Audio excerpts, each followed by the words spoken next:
Kecelakaan lalu lintas terjadi di Jalan Raya Bandungan Ambarawa, Kabupaten Semarang, Jumat, tanggal 18 Juni tahun 2021. Kanit Laka Lantas Polres Semarang Ibda Setiowibowo saat dikonfirmasi membenarkan adanya kejadian kecelakaan lalu lintas tersebut. Meskipun demikian, lebih jelasnya dia belum dapat memberikan informasi komplit.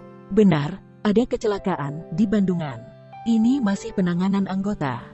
Mohon waktu untuk laporan lengkapnya, terangnya saat dihubungi tribunjateng.com, Jumat tanggal 18 Juni tahun 2021. Sebelumnya, beredar video yang di media sosial yang memperlihatkan sebuah mobil Honda Jazz berwarna putih dengan plat nomor H8493 Kepulauan terguling setelah mengalami tabrakan.